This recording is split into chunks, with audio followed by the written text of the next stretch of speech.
welcome.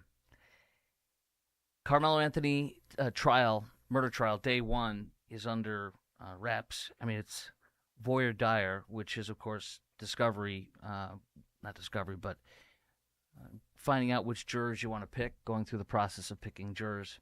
I'm going to get into that and kind of a combination of the Dallas Morning News, the Dallas Express, and WFAA TV Channel 8 and Fox 4, their coverage of it. There's some interesting tidbits I'm going to share with you in just a moment. Ken Paxton is suing over Big Gay Swim Day. Yes. To which Big Gay Al from South Park says, I'm super. Thanks for asking. All right. James Talarico, I found a picture of his girlfriend. Somebody found a picture of her. She exists. If and I'm not judging. It could be a he, or it could be a neighbor with a uterus. We don't know until we know. That is coming up. Also, I was filling in Charlotte today. I'll be on in Charlotte again tomorrow, and there's a riveting case you'll be seeing in the national news tomorrow, or the next day, and I've been covering it starting today. It's definitely to get everybody's attention. White cop, black woman, punching. So we'll get into that. I'll show you the video. We can talk about that as well, too. The first thing, though, is this show is brought to you by IRSprob.com, IRSprob.com, helping good people with IRS problems, specializing in IRS controversy, IRS audits, and tax planning strategies. Quick point, Randy Martin from IRSprob.com. I got the best news that one could ever get. As a small business owner, he's my tax planner. He's absolutely incredible. Tax planner, IRS problems, call him. Prospective jurors questioned a Carmelo Anthony murder trial. Now, I'm going to go through, I kind of went through, it was like 10 pages from this one, 5 pages from this one, 10 pages, and I just highlighted certain things that I think are very important or telling. So let's start from the Dallas Morning News. This is the absurdity of these stupid, there are so many stupid people out there. Fact check. Rumors swirl about cleat sharpener. There are actual morons who see on social media where they're fueling rumors that Carmelo Anthony did not have a knife, but instead a cleat sharpener. Yes, because a cleat, I don't even know what that is, but I guarantee you if you stab somebody with a cleat sharpener in the chest, they're not going to gush open and die. It's a tool used to refine the running shoes spikes. How did you, what are you in here for? I'm in for murder. Well, how'd you do it? Cleat sharpener. Nobody would believe him. Nobody would believe him. But idiots online believe him. This is like the conspiracy theory that O.J. Simpson is still innocent today. He's still in death looking for the killer. Or saying that we never landed on the moon. Although some of you might say we never did. That's another show. Another potential option for the defense, manslaughter. I do not want this. The defense could go for manslaughter, and the jury could end up doing manslaughter. It's defined as when a person recklessly causes the death of another person. I don't see how you're recklessly, according to all the reports from the police, recklessly taking a knife out of your bag, after saying, touch me and see what happens, going into your bag, pulling out a knife, and plunging it in the guy's chest is recklessly causing somebody's death. This is a murder. That's all this is. Whether lesser included offenses, Dallas News says, like manslaughter are among the options the jury will have to consider, and it won't be decided until both sides rest. Although the police and Austin Metcalf's dad, I believe his name is Jeff, although they both, the police and the Metcalf family have said race has nothing to do with it. The victim's family says race has nothing to do with it. Many who came to McKinney for the first day of trial drove hours from out of state and from other areas of Texas. It's like they're busting in activist idiots. Let me tell you something. The defense for Carmelo Anthony's family and for Carmelo Anthony in the murder trial of Carmelo Anthony is such. I am black, he's white, I'm a victim, it's racism. I rest my case. Like, remember the Johnny Cochran in South Park, Johnny Cochran?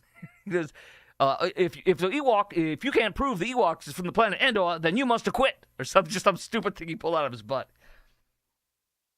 I decree Carmelo Anthony is free at what these useful idiots coming from all over the region are cheering. I swear to you, these are bust-in protesters. Self-defense is not a crime. Self-defense! Get out of the tent. Why? Because my coach says no one from, if you're not with my school, you can't be under the tent because coach says people steal.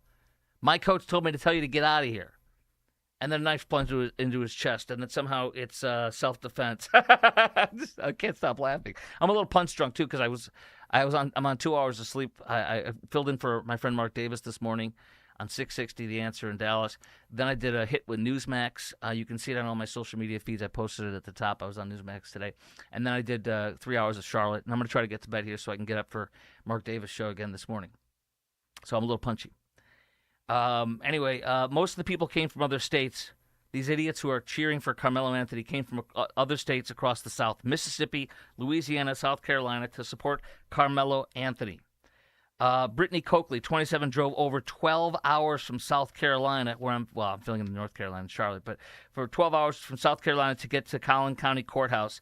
She said she saw it on social media, quote, "So many of us black Americans have similar stories of us being bullied or harassed by these people, and then we try to defend ourselves. It's an issue." He's under the wrong freaking tent. He brought a knife, according to all the reports. He said, "Touch me and see what happens." There's so many stupid, useful idiots out there, aren't there? She says if the roles were switched, the situation would have went totally different.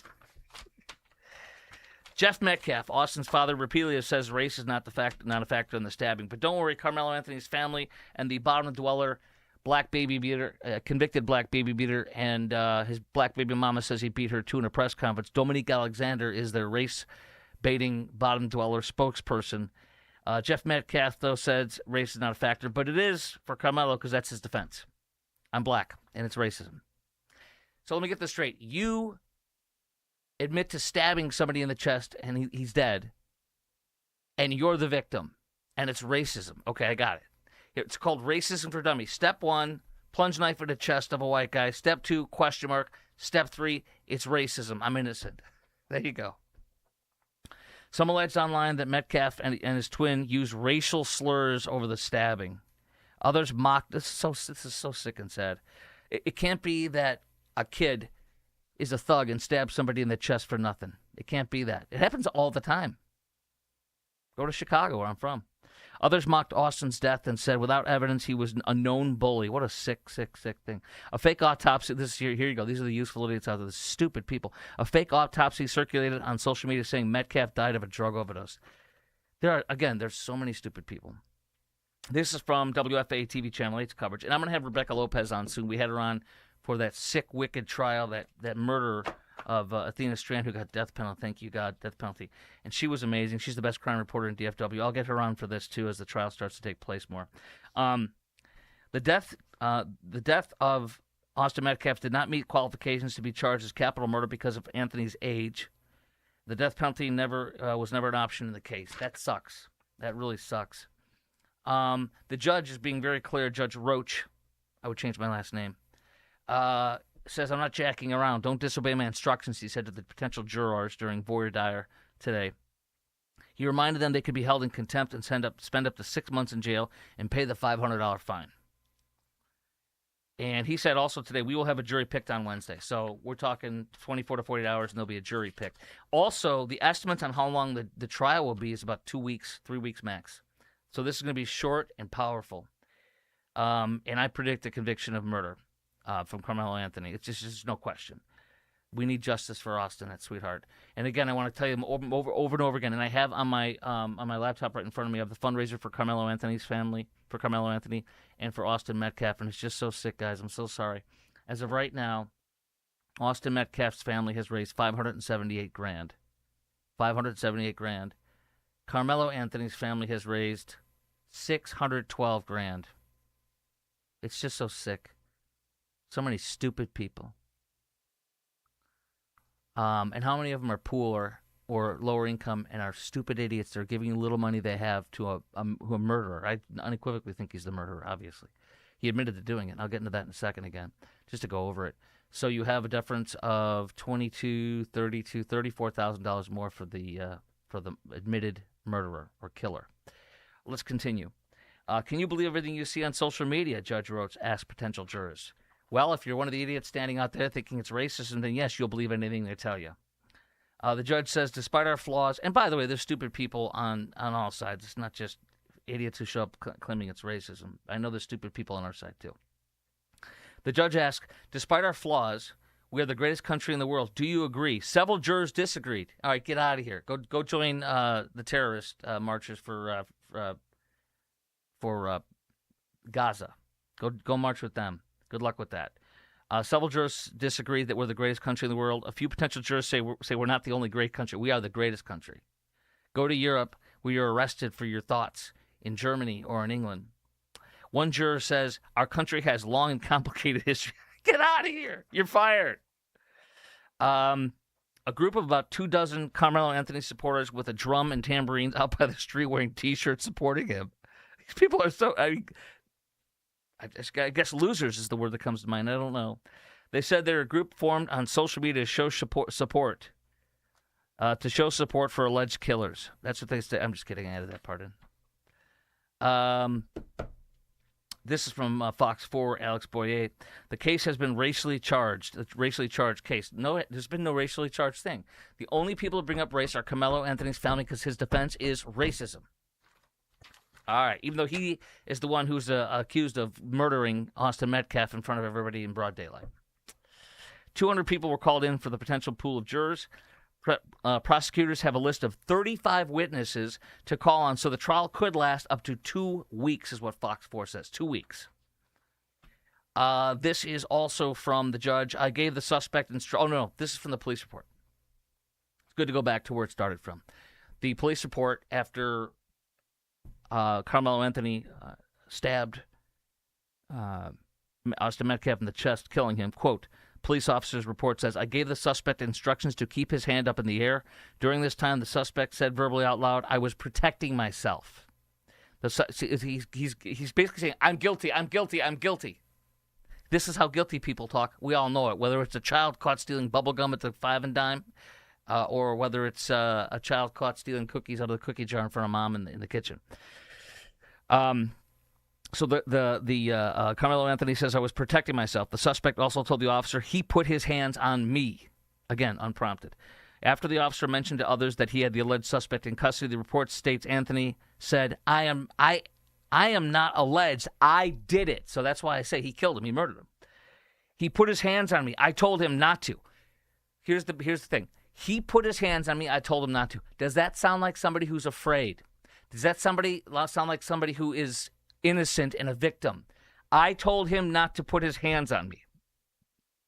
What that means is I'm not afraid. I ordered him to do things, and when he didn't do what I ordered him to do because he should be afraid of me, I wasn't afraid of him, I killed him. Q-Town dude says, I can never understand why it takes so long for a blatant murderer to stand trial.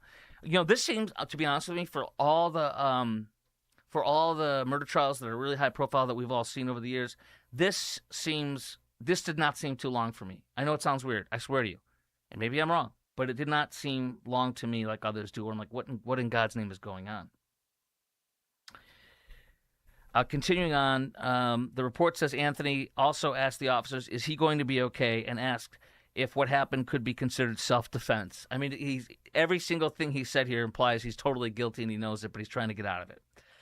On April 17th, Carmelo Anthony's race-baiting family said they were targeted and discriminated against, which is right there. My son is black. I'm black. We're victims, even though he's the murderer. He's the killer. Okay? Also, the key is this, from a defense attorney and former federal prosecutor in one of the many outlets, stories I've read over the past week or so on this. The question is whether a person's fear was reasonable. Is there a reasonableness of fear? Well, let's go back to what I just quoted from the police report. He put his hands on me. I was protecting myself. I'm not alleged. I did it. He put his hands on me. I told him not to. Is he going to be okay? If what happened, asked if what happened could be considered self-defense. Does that sound like he's fear? Does he have reasonable fear? No, of course not. He was commanding. He was in control. He said, I told him not to do it. That means I'm in control. I'm in charge. I told him what to do. I ordered him what to do. And he didn't do what I ordered him to do, and that's why I plunged the knife in his chest. There was no fear. There's no imminent great bodily injury or great bodily harm, and no imminent death. I have the privilege for years of having firearms defense instructors, or not instructors, but lawyers, experts in Texas law, where I'm at, of course, in DFW, come on my show and ask any question they want, or listeners could ask any question they want. And I learned a lot from them. And I'll tell you right now, the only time you're going to get me to pull out my weapon, and I've had concealed carry for like 10 years, maybe I don't even know anymore, and I've never pulled it out. And the chances of me ever doing it are next to nothing. But if I fear for great bodily injury, if I am fear of imminent death or great bodily harm, that's when I can pull it out. Some of the reasons for that would be if there's somebody that's massive compared to me, like the gentle giant who tried to kill a cop, Michael Brown, after strong-arm robbing a man at a convenience store. This massive giant thug coming at me. That would be a justification for imminent great bodily injury or death. Stuff like that, being outnumbered, those kinds of things go into it. And if they have a weapon, etc. There is absolutely no mention of Austin Metcalf having a weapon of any kind. And this is all in broad daylight where everybody saw. So that's it. The reasonableness of fear. There is no fear. We heard it right there. The guy was like telling Austin Metcalf what to do. And when Austin Metcalf didn't do what he wanted him to do, that is Carmelo Anthony killed him. Carmelo Anthony was not afraid. Carmelo Anthony was ordering the commands. He was in charge, and he killed him because Metcalf did not do what Anthony wanted him to do. Okay? Oh, I want to tell you this, too. Coming up next, Paxton sues Denton over Big Gay Swim Day. Big Gay Swim Day has been going on. Listen to me. This is exactly like the Muslim water park, Epic Water Park in Grand Prairie, where it was Muslims only. It's the same story, but in this case, it's for LGBTQ and trying to have genderless bathrooms so a man can change buck naked next to a little girl. It's just sick. And so it's literally the exact same mirror image of the Epic Water Park Muslims only event. You have to hear about that coming up in just a moment. But first, this show is brought to you by IRSprob.com. That's IRSPROB.com, helping good people with IRS problems. Let me start out by showing you my friends. To the left here is George. Then to the right is Ray. In the middle, well, kind of in the middle, is me. And then Randy's right there. That was almost 10 years ago when we started working together. Let me tell you something else. Randy is my tax planner, and this past year, not this year, but last year was my first year almost 100% exclusively employed by myself, self-employed. This is my office and such. And he gave me a conservative, safe estimate for my tax planning purposes. And I'll just say I was so happy. And I literally repeated. I'm like, am I understanding what you said to me in a text and in an email? And we were just really blessed. I love him so much. And he's been a friend for a long time. We were in church together at First Baptist Dallas when we first started befriending each other. Here's Randy and his beautiful wife, Norma, when he won the Longhorn 100. Here's Randy speaking at his alma mater, UT, which is the best accountancy school in the state of Texas. And here's where you need to go. If you have IRS problems, or maybe you have somebody in your family that passed away and you have some tax issues with them, helping good people with IRS problems, specializing in IRS controversy, IRS audits, and tax planning strategies, IRSPROB.com. That's IRSPROB.com. Or call 214-214-3000 and tell them Chris Croc sent you. And what am I wearing right now? Right now I am wearing my Due West Plumbing and Foundation shirt. And I'm going to wear this tomorrow morning when I fill in on Mark Davis' show because it's my cool shirt. And I told my wife when I go in to fill in for Mark Davis tomorrow on 660 The Answer here in Dallas-Fort Worth, I'm going to be wearing this. And so I will help if anybody has plumbing or foundations issues at Salem in their headquarters there in Irving. When I'm there, I will be able to fix plumbing issues and foundation issues. But Jim does. Jim Dutton from Texas Home Improvement. They've done everything, and Jim owns Due West Foundation and Plumbing. They've done, well, first of all, Jim's dad started the company in the 70s, and since then it's grown, and then Jim took over from Dad. Jim's sons, Adam and Johan, have been working in the company for, 12 plus years. They're experts. They've done my house. They've done so much, and so has Jim. Jim knows this house. So do Johan and Adam. My wife worked at Due West Foundation and Plumbing for 3 years, actually, with Jim and his wife, Mary, and we love the Duttons very much. But they've done everything but plumbing in this house. Replaced my water heater when I do a remodeling in the bathroom, when I had a 17 feet of pipe under the house, including foundation work, because you got to dig all the dirt out and put it back in. It doesn't go back in right. So they've done everything, and also grading in my backyard. They do retention walls, concrete leveling, root shields, plumbing, and foundation. They're the best. If you want the best, call Due West. Call 972-406-0912. 972-406-0912, or go to du-west.com. That's du-west.com. And I'm very, very, very happy. When I was filling in this morning for Mark Davis, I was very happy to hear Blue Ribbon Roofing. Go to blueribbonroofingdfw.com. They're going to do my entire roof. It's already been done. My insurance company, USAA, is the best company you can get. They do a ton of USAA. Blue Ribbon Roofing. I'll tell you about them in a few. Meantime, Attorney General Ken Paxton is suing over Big Gay Swim Day. What's really funny is Big Gay Swim Day has apparently been going for 2 years and no one's done anything. Just like the epic water slide at Grand Prairie, where it's a public event, but yet, even though it's public and we're asking the public to come, everybody, if you're, from this lady and her husband, except it's Muslims only, which is illegal to have a public event and say Muslims only. And by the way, do you remember that woman? She acted a fool. She beclowned herself. And then do you remember her husband, who literally was like a parody of a stupid Muslim rapper who thinks he's cool, but it'd be like a Borat for a Muslim guy. That twit. And he was acting all this or that, and he's like, I'm going to take you down. I'll take you down. Where's that guy? He's nowhere to be found, because that's who they are. They're excuse my language, but they're ass clowns. Now, it's similar here because it's at the Quakertown Civic Center, which is owned and operated by the city of Denton, and they've had this apparently 2 years in a row, Big Gay Swim Day. And during this Big Gay Swim Day, reportedly, they have twice over the past 2 years had gender-neutral bathrooms. So you could have a 3-year-old girl or 5-year-old girl or 7-year-old girl walk in there and change, or a 13-year-old girl or 19-year-old girl like my daughter go in there and change, and there's a guy with his big swinging ogling at your daughter. And that is illegal now, thanks to the laws we've passed in our great state. And Ken Paxton sent a cease and desist or something of that nature. I'll get into the details of this. But here's what the Paxton said. Cities cannot disregard Texas law by allowing men to change with young kids in spaces designated for women. It's called protection. And thank you, Ken Paxton, who's going to be our next U.S. Senator from the great state of Texas, who's got a pair of cojones bigger than John Cornyn's. Man, what an embarrassing defeat for John Cornyn. What a freaking rebuke. Sorry, I'm still basking in it. The Texas Women's Privacy Act is what it's called. And you can't have locker rooms, changing rooms, shower facilities designated based on, they have to be based on biological sex, and you can't break that. So what they're saying is previous Pride-inton events, I guess what they call themselves, organizers advertised sex-specific facilities would be converted to all-use, gender-neutral spaces during the duration of the event. This is just like the Muslim event where they broke the rules. They broke the rules and laws 2 years in a row. Now, we might not have passed that law at this time, but we have it now. Now, they're also saying, well, the city is trying to defend it too, saying, well, we know that it's a private rental. Here's the key.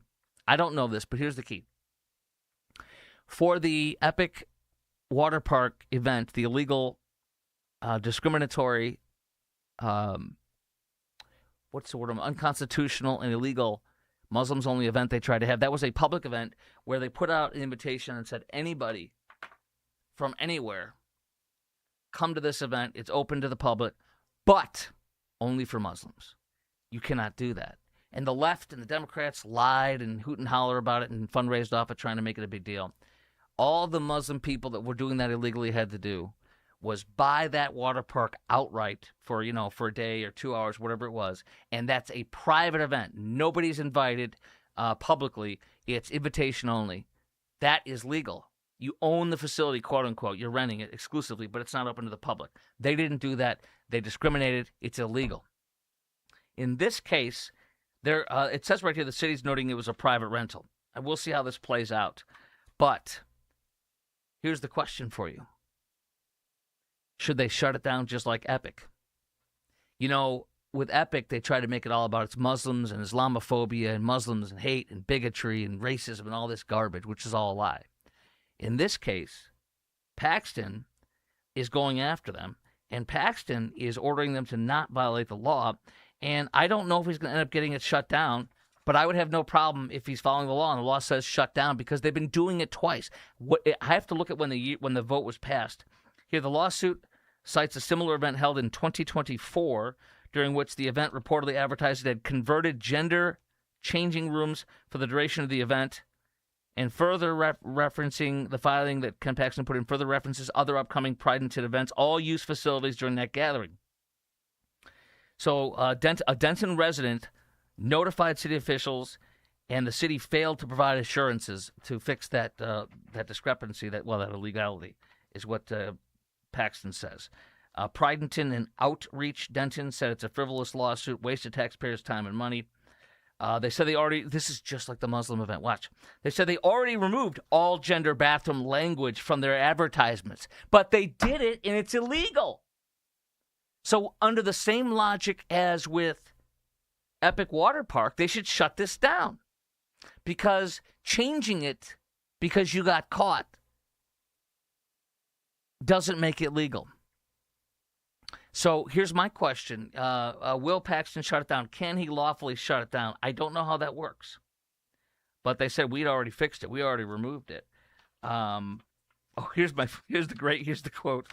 The quote of the century from the Dallas Express quote. Hold on. Bad actors have attempted to turn queer joy into political spectacle. Get out of here. The toilet paper over here, okay? Oh, my gosh. I have so much more stuff for you here, but we'll see here. Big Gay Swim Day. It's so funny. All right. Let's do this, too.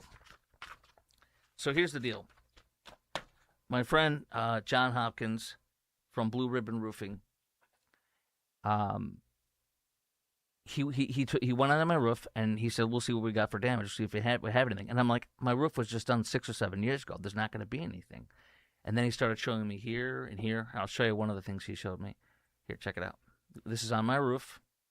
John Hopkins, BlueRibbonDFW.com, and me. See that white line? Yeah, what is that? That's the fiberglass mat underneath the shingle, meaning all the shingle's gone. Now you're down to the fiberglass mat. I never would have recognized any of this or noticed it. Of course you wouldn't. It'd be like you handing me your microphone. I don't know anything about it. Do you want to do a show for me? I don't know anything about it. I got to depend on you. I think you want to. I guess I'll do the show then. Yeah, you do the show, and I'll do the roofing. So when I was filling in this morning for Mark Davis, I heard Blue Ribbon Roofing commercials, and I was very excited because Blue Ribbon DFW is also one of my sponsors, and they're doing my entire roof. And they're going to do it in a fantastic way. The decking was not done properly from the last people 6 years ago. There's stuff that wasn't up to code. John caught that. He found a lot of damage that I wouldn't see, and my adjuster with USA, which is the best insurance company you can possibly get, and he does a lot of USA business, which is very, very good, meaning Blue Ribbon Roofing is very, very good. So they're doing a lot of work on my house very shortly. We're in the middle of finishing off the paperwork stuff to get that started. So here's what I want to show you. This is Tish and John Hopkins on the right, and on the left is Trevor and his wife Jenna. And she's the first person I talked to, Jenna, when I called Blue Ribbon Roofing. And they are the best. There they are with McKinney, best roofer in McKinney for year after year after year. A+ business rating with a Better Business Bureau. And there's their logo, Blue Ribbon Roofing. BlueRibbonDFW.com is their address. That's BlueRibbonDFW.com. They've been in business for over 32 years. Get them on your roof before you hit the 8-year mark on your roof, because some of these insurance companies, literally at about 8 years, they literally don't pay you the retail or real cat. They pay you instead of, it's called ACV and RCV. Basically what it means is this. Certain insurance company, when your roof hits about 8 years old, they will only give you what the roof is worth, not the full amount to pay for it. I mean, that's frightening. So get them on your roof. Make sure you get it checked out first. Go to BlueRibbonDFW.com. That's BlueRibbonDFW.com. 32 years in business, the best. Okay, James Talarico has a girlfriend. Do you believe that? Here we go. That's James Talarico and his girlfriend. I mean, I don't know. It's very scary. It's a little scary, but there they are. I don't know, man. She looks almost too young, but he's young too. But there's a problem. There could be a little problem here. First of all, I don't want to say she. I don't know if she's a neighbor with a uterus. Is she a neighbor with a uterus, or is there something else going on down there? I don't know. I'm just, I just want to respect his views. But nonetheless, there's a timeline scrutiny that's happening. Texas Scorecard did a bang-up job reporting about this. The timeline, because she worked for him. She was a legislative employee of him. And legislative employment records show that this woman, who is his girlfriend, reportedly, Brianna Menard, was a former top aide who worked in Talarico's office before later becoming a lobbyist. He's dating a lobbyist. I thought that was supposed to be bad. I thought he's against all this. But the timeline has drawn scrutiny because Talarico publicly stated the relationship lasted approximately 4 years, yet Menard remained employed in his office until early 2023. Meaning 4-year relationship would overlap with at least part of her tenure as the chief of staff. Was he dating his chief of staff? That's a problem. That is a problem. Talarico's campaign says the couple developed feelings for each other. Well, she worked as his chief of staff, but didn't begin dating until after she left his office. They're going to get caught. I don't know if that's what the accurate's on the timeline, but it doesn't look good. And I'm here to tell you right now. Watch, we'll see what happens on that. Could be some. There's so many worse things for this guy. Bastardization of Scripture, God's non-binary, which is a lie. Jesus said God says he supports abortion. All these abominations and lies, nonetheless. Hey, did you hear about this stupid rally against rednecks in Frisco? I've had some people say, "Are you going to this?" And not to support it, but to do some journalism or record it. This guy's a mentally ill criminal. The guy that's putting this together in front of Frisco City Hall, 5 p.m. Tuesday, he's currently facing multiple felony charges, according to Dallas Express, and also as a candidate for Carrollton mayor in the May 2026 election. He pleaded guilty to more than 100 felony counts related to mail ballot fraud scheme he carried out during his failed 2020 Carrollton mayoral bid. He, according to Denton County Elections, an employee flagged suspicious applications, many of which had similar handwriting. He is also facing 6 new counts of impersonating a public servant, a third-degree felony, stemming from an incident during his voter fraud, says the Dallas Express. The guy's just has a mental health problems and is a felon, a criminal, etc., according to authorities. So, no, I'm not going to that, and I doubt anybody's going to show up, and if they do, I don't want to know them or be around them. I don't care whose side or what side they're on. Let's go to the story I talked about earlier today in Charlotte, North Carolina. This is a little difficult. It's a doorbell cam video. And by the way, this is Shelby, North Carolina, rural North Carolina. Okay? He is arresting her. This guy's arresting her. This cop is. Let me pause it here. There you go. He's arresting her for breaking and entering and resisting, and I believe it's either assaulting an officer or something of that nature. Okay? And she was actually pleaded guilty to resisting and or assaulting an officer, something like that, a year earlier. So this girl is bad news. Now, this woman is bad news. He's just nailed her for breaking and entering. She's kind of tussling with him and resisting, and she's got her right hand, you'll see in a moment, on his uniform. You don't touch a cop. And if you do, expect to get hurt. I don't have a warrant.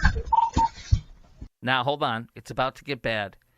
And another cop's going to come and kind of break it up. Watch. I don't have a warrant or it's in the house. What are you doing? I don't have a warrant or what's in the house. Let go! Let go! I don't have what? Let go! I got her! Ow. I got her! Carson! You bring them people! Ow. Carson! I got her!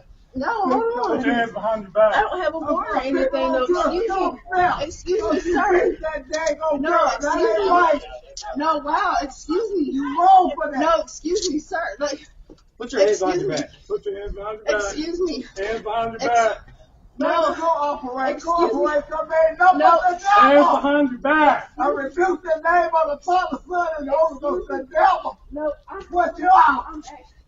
That's good enough. The point is, he punched. Some of the initial strikes seemed fine to me, but at some point, the other cop's there. He's got to stop, and he didn't stop. He's been fired, and they're now prosecuting for, I think, felony assault or something of that nature.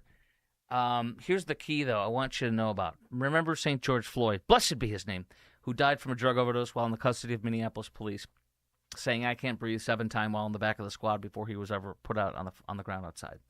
Let's go to this. Hold on. I don't want to play any more audio. I just want to go to where does this whole thing start? Where does it start? Right there. So here's where you can't believe the lies and fall victim of the lie that Derek Chauvin was a murderer and that St. George Floyd, blessed be his name, was some kind of an innocent victim. This video starts right there with this woman and man right here, center left in the frame. What happened before that position? Did these two people just get teleported right here at this position in front of this camera? Why are we not seeing what happens a second or 2 or 5 or 10 in front of this camera? They did not suddenly appear where you're looking at them right now. The video starts right there. But where were they before this? A second, 5 seconds, 10 seconds. Why won't the people who own this video show us the whole thing? I'm guessing because it won't tell as good of a narrative as they want to tell. Don't freaking believe any of this crap. The Derek Chauvin body cam, or not body cam, but one of the body cam videos that came out that was in the trial that we didn't see till after Derek Chauvin was thrown in jail and convicted, showed that the knee was not, his knee was not on Floyd's neck. And the autopsy showed that St. George Floyd had 0.11 nanograms per milliliter of fentanyl in it. The average junkie in Florida, according to a university study in Florida, is dead with 0.09 nanograms per milliliter. He had 0.02 more nanograms per milliliter than what kills a junkie. He died from a drug overdose.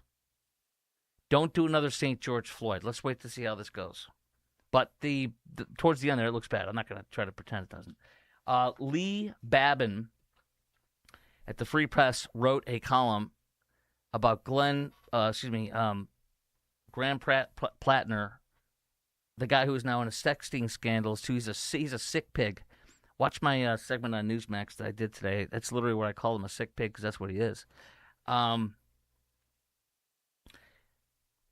you know, he attacked our beloved Chris Kyle and says that Chris Kyle got all those kills because he was indiscriminate, meaning he was killing civilians and didn't care who he killed, which is so vile. So Leaf Babin writes at the Free Press today, quote, "In the Battle of Ramadi in 2006, I was the platoon commander for Charlie Platoon in SEAL Team 3's Task Unit Bruiser. Chris was our lead sniper and point man. He was an outstanding SEAL, sniper, and teammate and friend, which is why it was so upsetting to those of us who fought alongside him when we learned that Graham Platner, the Democrat nominee for Senate in Maine, had been claiming falsely that he witnessed Chris Kyle indiscriminately kill civilians during the Battle of Ramadi 20 years ago. What a sick bastard, excuse me. The high number of enemy combatants Chris and other SEAL snipers eliminated came not from being less discriminating in the rules, but from accepting the risk to conduct operations deep inside the enemy territory, which Graham Platner would never freaking do. He is jealous of people who are heroes like Chris Kyle, and he tears them down to build himself up.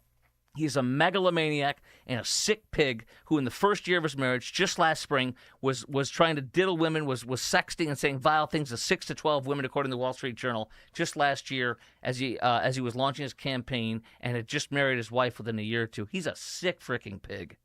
And then he sent his wife out there to defend him in a social media post that she said took her, it was her 20th take when she finally posted the one she put. I bet you this guy was looking at her video saying, go back and do it again. Go back and do it again. Go back and do it again. And she's like, he's such a hero in her video. It's hero worship. He's a sick guy. He's a sick guy, and he found a poor sucker to marry him. Going back to Chris Kyle and his platoon commander. Chris and other SEAL snipers eliminated those numbers not from being less discriminatory in the rules, but from accepting the risk to conduct operations deep inside enemy territory, where there had been few to no forces present, U.S. forces present, none or few.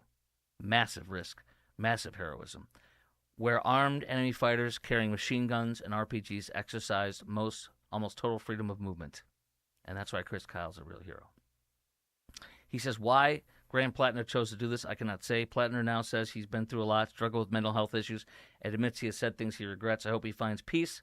I hope he finds the courage to retract his false accusations against fellow Marines, Task Unit Bruiser, and Chris Kyle. God bless you, my brother. God bless you. Amy Gertner, who married Graham Plattner in 2023, told the campaign about the messages she had found early in their marriage in the spring of 2025, so 1 year ago. 1 year ago, this guy was doing this sick stuff. By the way, Janet Mills, Governor Janet Mills, this is from a columnist in Maine's Portland Press Herald. Quote, I suspect Governor Janet Mills, who suspended her Senate campaign, that's the Democrat governor who was running against Plattner in the primaries. I suspect Janet Mills, the governor, who suspended her Senate campaign, is going to get a lot of votes in the next week's primary. People have the impression that, quote, I withdrew or dropped out, Mills told me in a chat Sunday. But I simply suspended active campaigning. I'm still on the ballot. Wow. Democrats are not criticizing him. They're holding on to it in hopes that they can still get that seat with Janet Mills. But when you see like a Joe Biden shuffle, where they're hiding stuff, covering up stuff, excusing stuff, so they can somehow win a race, that breeds failure. And I think Collins is going to win based on that, regardless. Here's the cute story of the day. White Rock eaglet, White Rock Lake in Dallas. White Rock eaglet tumbles out of nest. There's always eagles every year. It's a beautiful thing. And there's always some onlookers that are jerks, that are ogling and getting too close. 3 baby eagles at White Rock Lake today. They were, it's kind of, I'm saying it because I don't know how to determine it. They were thrown out of the nest by mom. And this is what they have to do. And onlookers, he explained to them at this time of the year, it's a perfectly normal process because they're starting to learn how to fly. And he grew concerned, the guy that's running the show over there with the parks or whatever, about how many visitors have gotten within 5 to 15 feet of the eaglet. These sick freaking, leave the dang things alone. These are a federally protected species, but they're our precious birds, our national birds. They are beautiful creatures. Leave them alone. Let me give you an example. And this is not the same thing, but we have blue jays in our backyard, and they're really cute. Believe me, I know. I've heard how they are absolutely aggressive, and they will swoop and attack you if you're near their nest or something. I have seen the blue jays attack 2 crows, and the blue jay near the crow it's like the blue jay is like this, and the blue jay is like this, and the crow's like this. It's unbelievable, and they're still swooping attacking the. We saw a precious little blue jay that was one of the ones that could not fly up. We have a fence up around the backyard, obviously, and it couldn't get over the fence. And obviously we know not to touch it, not to mess with it. But we were watching that little thing and we were feeling real sorry for it. And oh, come on, little fellow. It was really cute and sweet. So that's what I'm going to end on today. Tune in Tuesday morning, 7 to 10 on 660 AM, The Answer. Chris Kroc in for my friend Mark Davis. And then I'll be on Charlotte in the afternoon from 2 to 5 Central, filling in for Brett Winnable on WBT Charlotte. This show's been brought to you by IRSprob.com, IRSPROB.com, helping good people with IRS problems, specializing in IRS controversy, IRS audits, and tax planning strategies. I will see you mañana.